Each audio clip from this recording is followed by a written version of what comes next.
కంఫర్ట్గా లేదు సార్. ఆ, మరి ఒక టయాన్ అనేది ఉండదు కదా. ఉమ్, ఎవరు ఏ టయానికి వెళ్తారో తెలియదు. మరి ప్రాబ్లం అనేది చాలా ఫేస్ చేయాల్సి వస్తుంది.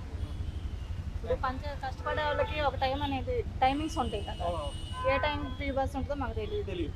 అది ఓకే. సో ఆటో అయినా కానీ హ్యాపీగా వెళ్ళిపోతారు. మరి ఆటో అయినా ఛార్జీ తప్పదు కదా మాకు. ఛార్జ్ ఇద్దాం. కష్టపడే వాళ్ళకి ఎప్పుడు కానీ కష్టమే మిగులుతుంది. ఆటోలో కొంచెం కంఫర్ట్ ఉంటుంది, బస్సులో కొంచెం ఎక్కువ రష్ ఉంటుంది కదా, ఆటోనే కంఫర్ట్ కదా. రష్ అని కాదు కానీ ఫ్రీ బస్ అన్నారు. మరి పనికి వెళ్ళే వాళ్ళకి కంఫర్ట్గా లేదు, ఛార్జీలు తప్పవు. ఇప్పుడు తినే వీటి మీద అన్నిటి మీద పెంచేసి ఫ్రీ బస్ వేస్తున్న ప్రయోజనం ఏముంది చెప్పండి. కష్టపడే వాళ్ళకి కష్టమే మిగులుతుంది తప్ప దాంట్లో మాకు లాభం ఏం కనిపించలేదు.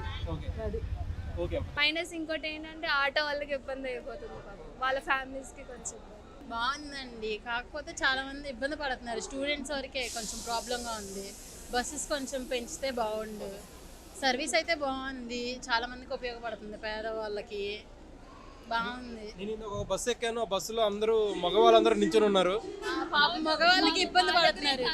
పాపం వాళ్ళు చాలా ఇబ్బంది పడుతున్నారు. ఇప్పుడు లేడీస్ ఒక్కలే కదా ట్రావెల్ చేసేది, వాళ్ళ ఫ్యామిలీ కూడా ఉంటారు కదా, వాళ్ళు మిస్ అయిపోతారు. అప్పుడు లేడీస్ ముందు వెళ్ళిపోతారు. అట్లా ఇప్పుడు మాకు కూడా అంతే. మా ఫాదర్ ఉన్నారు, వాళ్ళకేమో బస్ దొరకట్లా, మాకుంటే సరిపోదు కదా.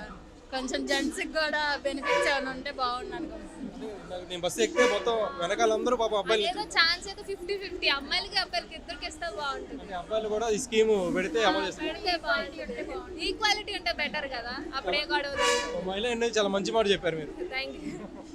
అంటే ఎక్స్పీరియన్స్ అయ్యాను, చూశాను చాలా మందిని. పాపం బస్సు బయట నుంచి అలా ఆడుతూ ఉంటున్నారు.